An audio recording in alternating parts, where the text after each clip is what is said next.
Okay, let's get started. My name's Rick. I'm a safety trainer with the BC Food Processors Association, and I'd like to welcome you all to the presentation on safety in the workplace today. Now, I know some of you have just been recently hired in various companies within the food industry, so why don't we start with some quick introductions. My name is Craig. I just started working at a meat packers. Hi, I'm Jane. I work in a bakery. Hi, my name is Suri, and I'm gonna work on the cutting line at a fruit plant. And I'm Eddie. I just got a job at a dairy. So what do you guys think workplace safety in the food industry is all about? It's about knowing how not to get injured, right? About being smart on the job. And about being careful around equipment. And we also need to know what to do when something goes wrong, like in an emergency. That's good. What else? Isn't workplace safety really all just common sense? I mean, I've had other jobs, I've never been injured. That's true, you're right. I mean, much of it is common sense, but there are risks that you face every single day you're at work. And the difference between safe and being injured is knowledge and training. And that's why you're here today, to learn about safety in the workplace. But my work is a lot different from, say, Craig's. How can this orientation work for the both of us? Even though you and Craig work in different industries, the same applications around safety still apply. I mean, keep in mind, this is a general orientation only. I mean, you'll all need to get more information and training from your employers. Okay, so what exactly are we going to learn here? Well, that's a good question. We're going to provide an overview to workplace safety and breaking it down into 4 different sections. The first one is the rights, roles, and responsibilities of the worker and of the employer when it comes to safety. The second one is the various types of safety programs and procedures common in the food industry. Then we go to 3, the types of emergencies that are common in the workplace and how to prepare for them. And finally, 4, the issue of ergonomics and how you can help reduce strains, muscle aches, and back injuries. Now, I'll be your guide through all of these sections, and you'll also be meeting real employees who have firsthand experience in each area, and they'll share their experience and knowledge with you. At the end of this training session, you'll be more familiar with all of these concepts and will be able to apply them at your workplace. And one important thing, be sure to ask questions at any time. You guys ready to give this a go? Sure, why not? We're in. Then let's get started.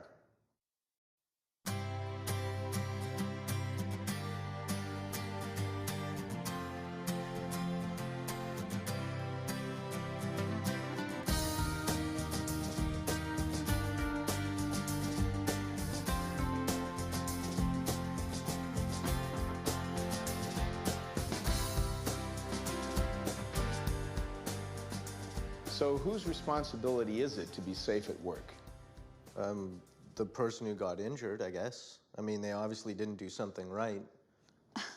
But what if it was another employee who messed up and someone else got injured? Or what if there was something dangerous about your job that you were doing that your employer didn't tell you about? Well, you guys are heading in the right direction by including everyone, but there's also some other factors to consider in making your assessment. Now, it's the responsibility of the worker and the employer to ensure health and safety within the workplace. To help you understand what I mean, let's first review your employer's responsibilities. Your employer must ensure the health and safety of all workers and correct any workplace conditions that are hazardous or unsafe. Well, what exactly do you mean by hazardous? Well, a hazard is something that has the potential to harm you. Workplace hazards can come from a wide range of sources, including substances such as ammonia or a condition such as a wet floor. Now, another important employer responsibility is to ensure that the workers, you guys, are made aware of all known and likely health and safety hazards in your workplace. Occupational health and safety policies and programs must be developed by your employer according to a specific standard, the WorkSafe BC regulations. The regulations must be available to you and all workers to read in the workplace. For you computer-savvy people, the regulations are also available online at www.worksafebc.com. Personal protective equipment, clothing, and other safety devices must be provided and maintained by your employer, and your employer must take measures to ensure that you wear it. Now, we'll talk more about personal protective equipment later on. The responsibility also rests with your employer to provide you with the right training, information, instruction, and supervision to keep you safe at the workplace. And finally, your employer must also consult and cooperate with the health and safety representatives and WorkSafe BC personnel. What exactly is a health and safety representative? Well, a health and safety representative takes on the responsibility of assisting and maintaining and improving the health and safety in the workplace. So it sounds like the employer is doing everything right. Then the employee shouldn't have anything to worry about. I mean, the workplace would be a safe place. Well, yes, you're right.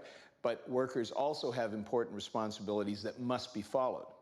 Now, your employer can do their part to ensure a safe workplace, but for the system to work, it's vital that you do yours. Well, let me show you.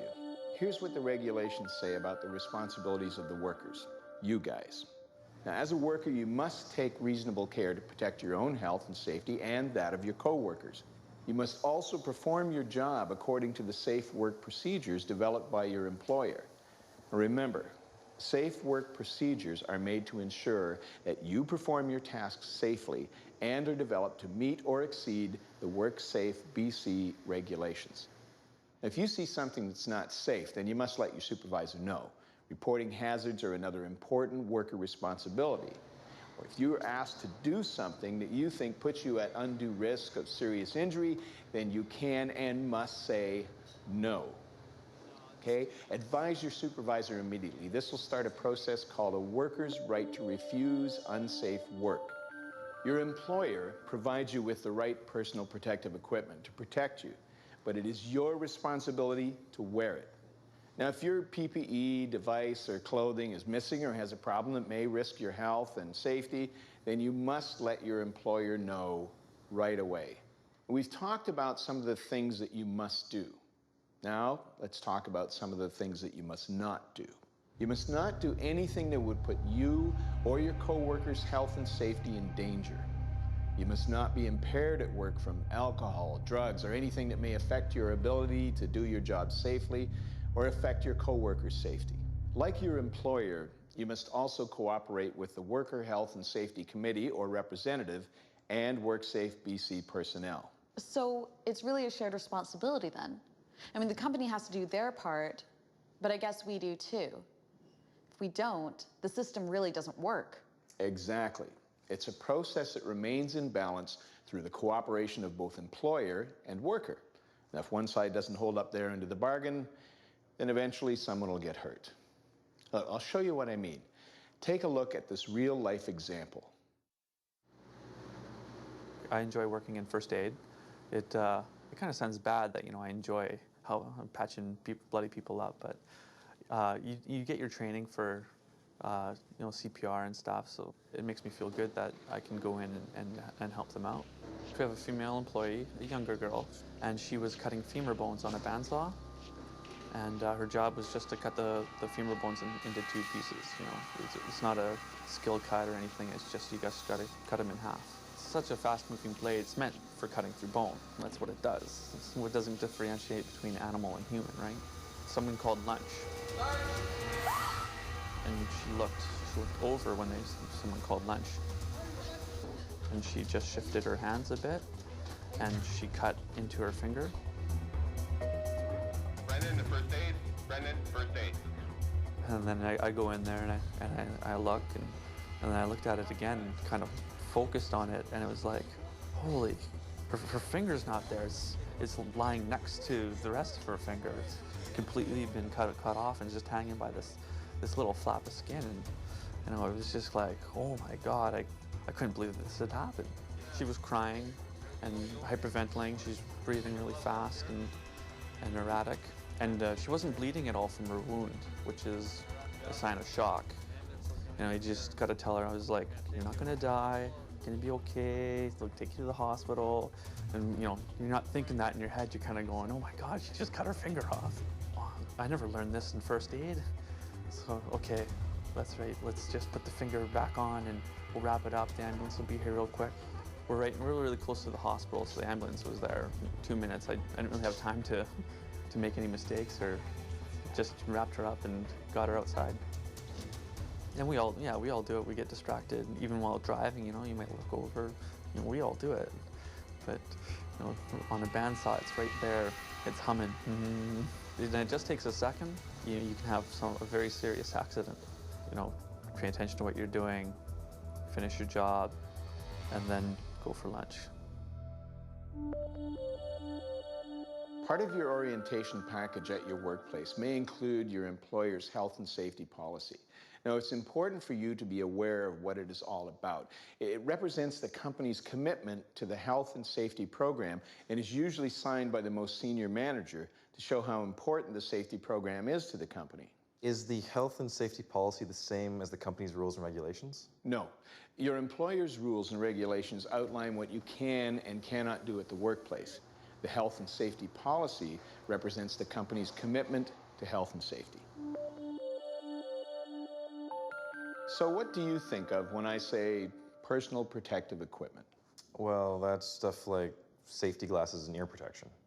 Or a protective suit if you're working with chemicals. Well, that's right, but it's much more. I mean, personal protective equipment, commonly referred to as PPE, is any type of equipment worn by a worker to minimize exposure to specific occupational hazards. Now, it's really important to remember that personal protective equipment, no matter how well designed, does not reduce the hazard itself and has limitations. It's your responsibility to wear the identified PPE for the jobs that require it and to be aware of its limitations. A tidy workplace is a safer workplace. Now, effective housekeeping can eliminate some workplace hazards and help get a job done safely and properly. Ultimately, poor housekeeping can contribute to accidents by hiding hazards that can cause injuries. Housekeeping is not just cleanliness. It includes keeping work areas neat and orderly. It also requires paying attention to important details such as aisle markings, the adequacy of storage facilities, and maintenance. I mean, good housekeeping is also a basic part of accident and fire prevention. Effective housekeeping is an ongoing operation. Periodic panic cleanups are costly and not very effective in reducing accidents. Everyone should be made aware of the Joint Health and Safety Committee or representative at your workplaces. Now, a committee exists in companies with 20 or more employees and includes both employer and worker representatives. A health and safety representative is an individual present in workplaces with between 10 and 19 employees. What does the Joint Health and Safety Committee do? Well, the committee's role is to work with the company to improve health and safety and reduce accidents at the workplace.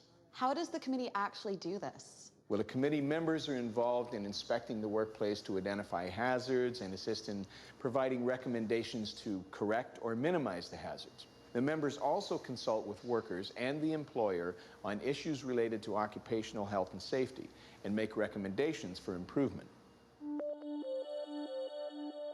Although we'd all like to see zero incidents, injuries, and hazards in the workplace, unfortunately, they do occur. And when they do, reporting them is really important. If you're injured at work, you must report it to your first aid attendant for 3 important reasons: to get treatment, to record the injury in case it becomes a WorkSafe BC claim, and To find out what happened? exactly. The company's obliged to investigate and correct the problem to prevent a similar accident from happening again. Also, if no one is injured, but there is a serious close call, you must report it to your supervisor as soon as you can. So if I get injured, there will be an actual investigation? I mean, is that really necessary if it's not that serious? Well, yes, it is very important. All accidents can be prevented. Am I involved in the investigation? Yes, you're actually a very important part of the investigation. Remember, the function of the investigation is to determine the what, when, who, why, and how questions to find out the cause. And also, we need to know your ideas on how to prevent a reoccurrence. Remember, almost all workplaces have designated first aid personnel. Make sure you know who you must report to in case of an incident. Following a recovery period from an injury at work, you may be asked to participate in an early or modified return-to-work program. What is a return-to-work program? Return-to-work programs are based on the philosophy that many employees can safely perform productive work during the recovery process. Return-to-work options can involve different jobs or a gradual return to work. So in this segment, we've covered a lot of ground. We've talked about the roles and responsibilities that both you and your employer share when it comes to safety in the workplace. We've talked about workplace health and safety programs, company health and safety policies, personal protective equipment, housekeeping, joint health and safety committees, incident reporting, and return to work programs. Now, there is a lot to know, but fortunately, there are lots of people to help you. I mean, talk to your supervisor at work to learn more about what we've discussed here.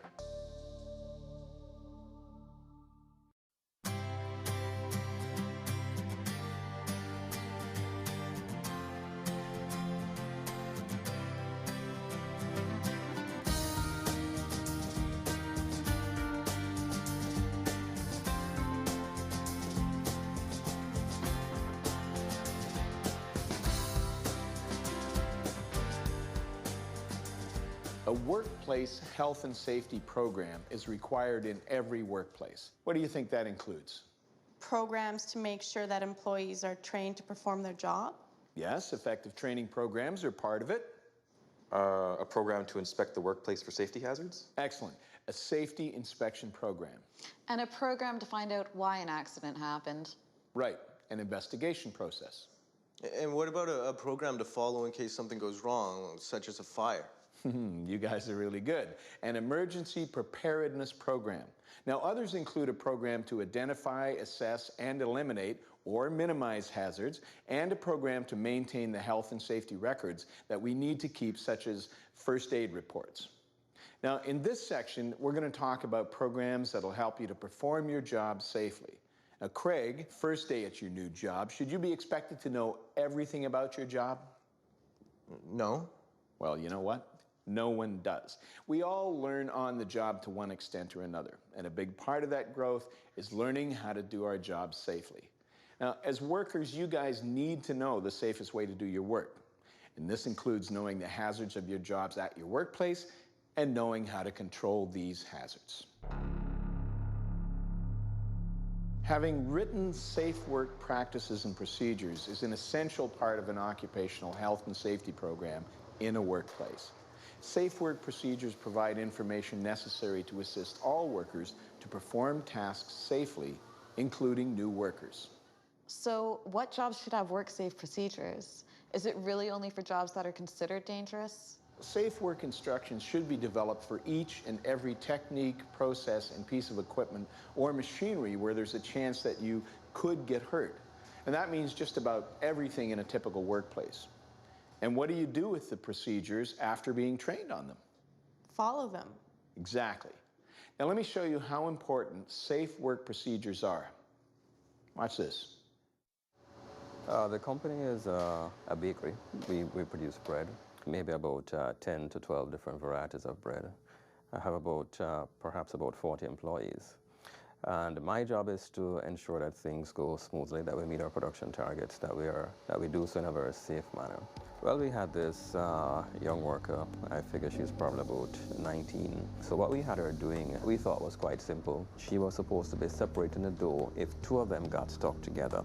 She had pushed her hand across to try and retrieve the dough from the rear baskets, which were going up. Front baskets come down, the rear ones go up. And all of a sudden, I heard a loud scream. I dashed down to see exactly what was going on. She was in tremendous pain, and that pain had sent her into shock. My head's stuck! Are you okay? Can you try pulling it out? No, it's fine. I'm gonna go get help. It hurts. Hurry! You just do what you have to do in the moment to get past the moment and to minimize whatever damage has been done. We didn't know if her hand was broken or anything like that, so we didn't want to trouble anything until the paramedics got there. They saw what was happening. They asked us to remove her hand from there, so I did that. The paramedics put her into the ambulance and took her to the hospital. What may not have been as urgent before is now urgent. What may have been on the back burner is no longer on the back burner. The resources that we need to ensure a safe environment is forthcoming. I don't like to have incidents happen under my watch. period, that results in injury. And to the best of my ability that I can mitigate and eliminate, avoid, I will do that. Lockout is the use of a lock or locks to place machinery or equipment in a position where it cannot operate, or to isolate an energy source. Energy sources are electrical, kinetic, chemical, potential, thermal, and radiation. Now, the purpose of a lockout is to prevent the energy isolating device, such as a switch or circuit breaker or valve, from accidentally being turned on. Proper lockout makes sure machinery and equipment won't start and injure a worker. And this is an important program to understand, because serious or fatal accidents result when lockout procedures are not followed. If you come across a problem with a piece of equipment that you're working with or around and you've not been trained in lockout procedures, contact your supervisor. Do not attempt to repair or lock out the machinery yourself. You should never be assigned to a job that requires knowledge of lockout procedures unless you've received the specific training. Remember, you want to leave work in the same condition that you arrived. A forklift can be one of the most dangerous pieces of equipment in the workplace. Even at low speeds, an unexpected movement of the forklift can crush a bystander against a fixed structure or another vehicle. Now, the first and most important rule is pedestrians and forklifts don't mix. If you're a pedestrian, always keep at a safe distance from working forklifts. Always watch for and obey any signs or safety guidelines related to forklift pedestrian safety in your workplace. And if you need to walk near an operating forklift, always make eye contact with the operator before proceeding into the work area. Now, if your job requires that you operate a forklift, you will be trained by a certified forklift trainer, and that will include both practical and technical components. You'll not be authorized to operate a forklift until you have adequate safety training. Effective training is mandatory, as these machines have the potential to cause serious and fatal injuries. If you're working in an environment where you're at risk of falling 10 feet or more, then fall protection is required. Now, the first line of defense is guardrails and other structural barriers that protect you from the hazard. In situations where barriers are not available or practical, then another fall protection system must be used to ensure that you don't get injured or killed. If your job requires you to work in such an environment, you will need specific training. Does anyone know what a workplace confined space is? It's a place that's cramped. And has poor ventilation. You're both right. But it's also a lot more.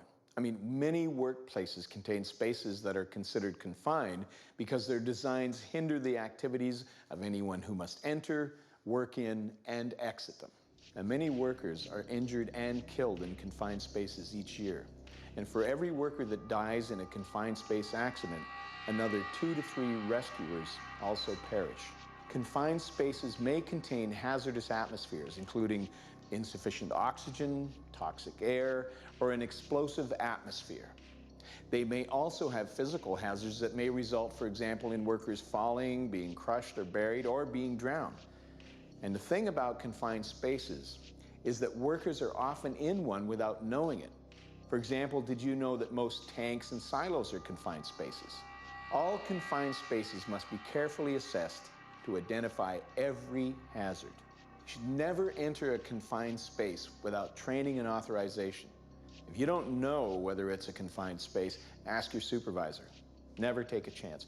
Always ask if you don't know.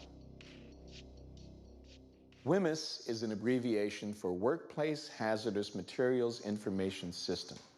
It's a very important program for providing information on the safe use of hazardous materials used in the workplace.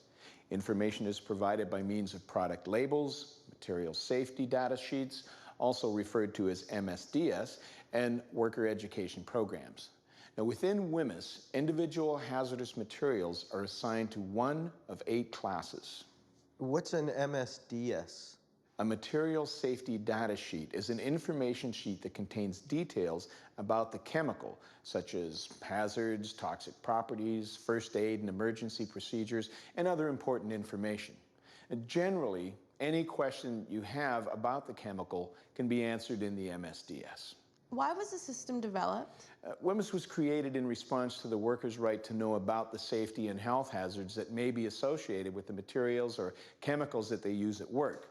And exposure to hazardous materials can cause or contribute to many serious problems such as injuries, illnesses, and even death. Who gets training in WMIS? Is it something every worker needs to know? Anyone who uses or works around a WMIS-controlled product must be trained. Employers are required to establish WMIS education and training programs, and you, the workers, are required to participate in the training programs and to use the information to help you work safely with the hazardous materials. We've covered a lot of information in this segment. Remember, if it's going to be part of your job, you will get specific training in many of the areas we've covered, such as confined space, lockout, forklift operation, working at heights, and WMIS. It's really important that you perform only the tasks that you are safely trained to do. If you're not sure about how to do something, always ask. Your employer wants you to go home in the same condition you arrived in.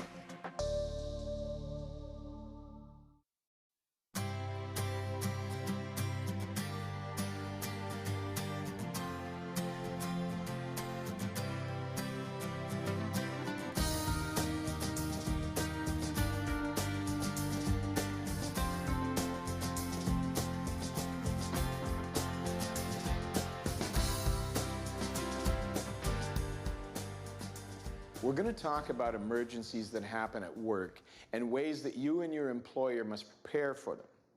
Now, what are some examples of an emergency at work? Fire or explosion? A chemical spill or an ammonia leak? Or even just a power outage? Those are all good examples. And what about natural events, like an earthquake or a bad storm? Exactly. In spite of health and safety programs at your workplace, emergency incidents may still occur. Therefore, proper planning for emergencies is necessary to minimize the risk of personal injury and property damage. Now, your employer should review the existing emergency plans and procedures at your facility with you and update you whenever changes are made to the plan. The emergency action plan should include communication procedures, emergency phone numbers, a list of responsible emergency response personnel, and evacuation procedures. You should have an emergency response coordinator at your workplace. The emergency response coordinator may direct the actions of one or more emergency response teams, and this is a good person to go to if you have any questions about the plan and procedures. Now, if you encounter an emergency while on the job, you must know your specific responsibilities and what you are required to do. Be aware that your responsibilities and actions will most likely change depending on the type of emergency. For example, the procedures will be different for an earthquake as compared to a fire. As workers, you need to know the details of the emergency action plan. Now, you receive training when you're hired and at least annually thereafter. And your employer should have specific emergency preparedness plans for fire, earthquake, bomb threat, power outage, and any other hazard that the employer has identified through the hazard identification and assessment process. And remember, you never know when you may need to use any of this information. We're a facility supplying retail stores throughout Western Canada. My position really is around human resources, the recruiting, the hiring, training, orienting, and also the safety component. We had some work being done on our refrigeration units, some upgrades, and during the process, a fire ignited in the interior walls and spread throughout the facility. It started out to be a fire that our employees thought that they could put out with a fire extinguisher, but it wasn't very long and they realized that they needed to call the fire department and evacuate the building. All of the employees had been previously trained in our emergency response plan, and they knew that they needed to evacuate the building as quickly and safely as possible to a designated roll call area where a roll call would be done by either a supervisor or lead hand to ensure that everybody was safely out of the building. Cannon. Here. The first news I had after that was that we should be able to go into the building fairly soon. Within about a half an hour of that, though, the story had changed. The fire had spread throughout the interior walls, and it was definitely worse than what was initially thought. The facility was out of operation at our current location for 3 months, and when we did go back into operation, it was not in our old production area. To this day, there is no building where our original production area was located. The thing that I take from the situation that we've been through is you can never be well enough prepared. Realizing that these things do happen, and it could happen to us. Emergencies are generally not common at work, but they do occur, and usually when you least expect it. And when they do, you as employees need to know what to do for your safety, safety of your fellow employees, and the safety of the facility. Again, you will receive specific training at your workplace to familiarize you with all of the approved procedures. Listen, absorb, and act upon what you learn from the training.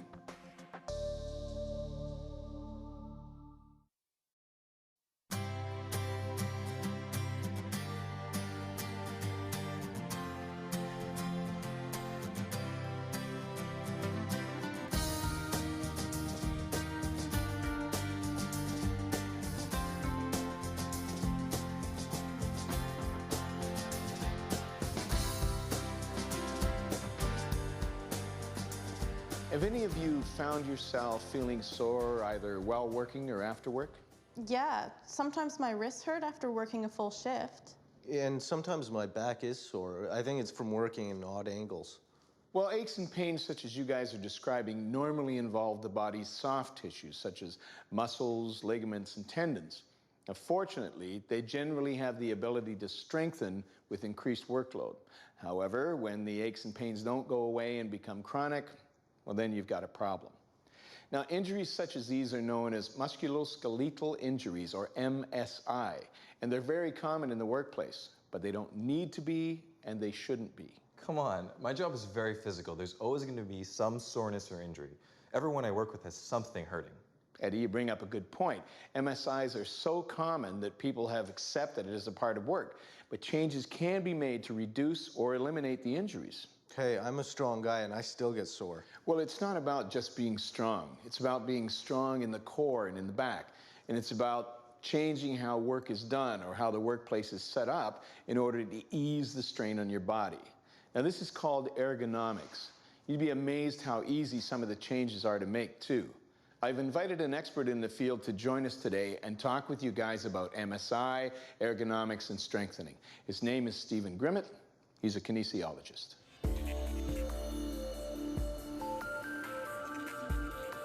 Some of the tasks we perform at work, such as lifting and reaching, can strain our bodies. In some situations, these activities can result in injury to the muscles, tendons, ligaments, or joints. A risk factor is something that may cause or even partially cause an injury, such as repeating a task over and over, or performing a job at an awkward angle, like over your head. As the number of risk factors increase, the risk of injury also increases. However, just because a risk factor is present does not mean an injury will occur. Can our employers just eliminate the risk factors? They will try and reduce the ones they can, but there are job risk factors and personal risk factors. Job risk factors are what are present in the task, and personal risk factors are part of who you are. Your employer is committed to preventing MSIs as part of their occupational health and safety program. They do assessments to find out how they can make the job both safer and easier. Can our employers at least eliminate the job risk factors?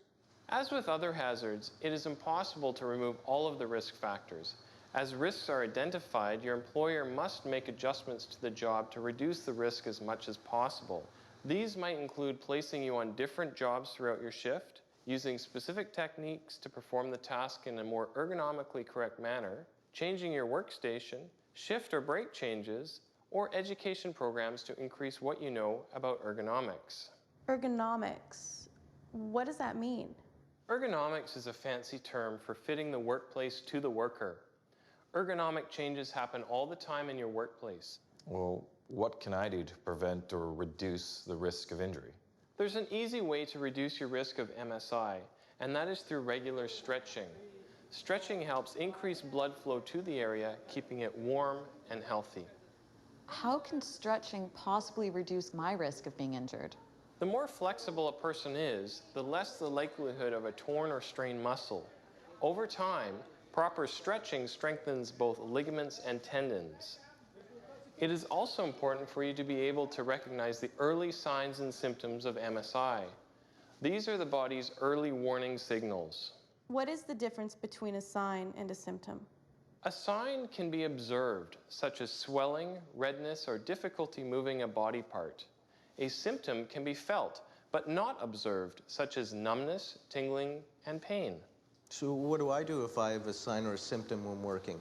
I mean, won't it just go away as my body gets used to the job? Not necessarily. It's best not to ignore early warning signs and symptoms. Tell your supervisor and report it to first aid. You may need treatment, and your employer may be able to take steps to stop things from getting worse. MSI injuries can be very disabling and can also have long-term effects. Some may even require surgery. It is important that everyone does their part in preventing ergonomic injuries. Here is an example of someone who's been through it.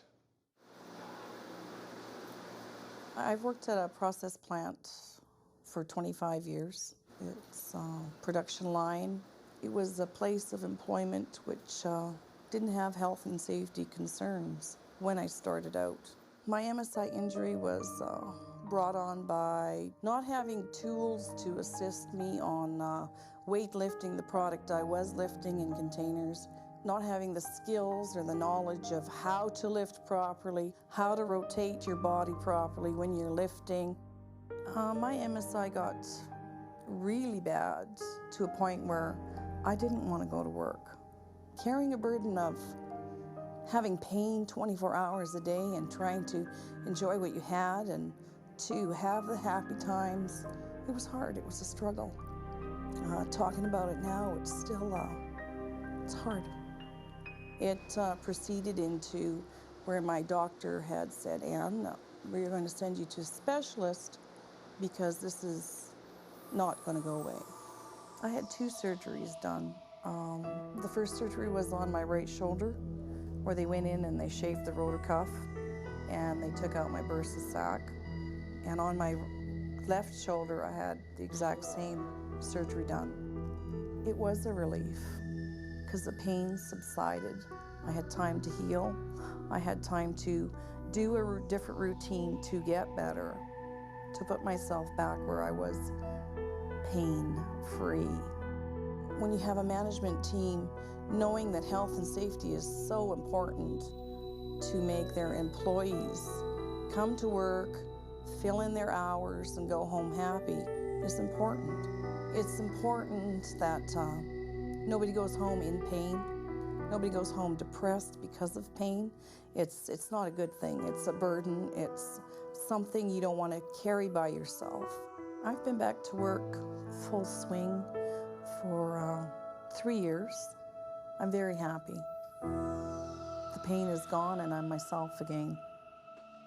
As workers, it's really important that you guys know the hazards and risks that lead to soft tissue injuries and what you can do to prevent them.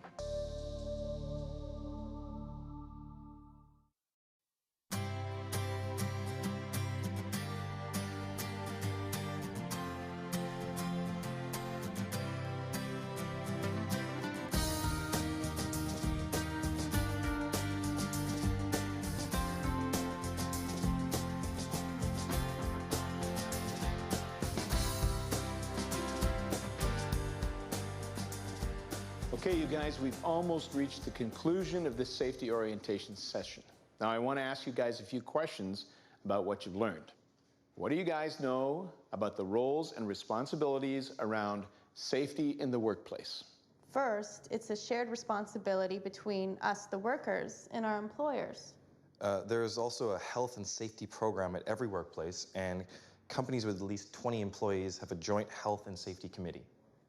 We should wear PPE when required and to be trained in how to use it. It's important to report any workplace incident or injury, no matter how small. And if we are injured, we need to get medical attention right away and participate in a return to work program when medically cleared to do so. Good. Now, what about safety programs and procedures? What did you guys take away from that section? Forklifts and pedestrians don't mix. Use a fall protection system if at a risk of falling 10 or more feet. Know how to identify a confined space and never enter one unless trained and qualified. And to use WHMIS guidelines when working with hazardous materials. Now, how about emergencies and emergency preparedness? You know the emergency plan and specifically what your responsibilities and actions should be. Remember that every emergency is different, so be prepared for whatever might happen. And get the training. It could save your life or someone you work with. Excellent. You've all been paying attention. Now, finally, ergonomics. Be aware of ergonomic risk factors in the workplace and do our part in preventing, recognizing, and reporting any MSI injury. Great job, everyone. Now, let's practice what we've learned on the job.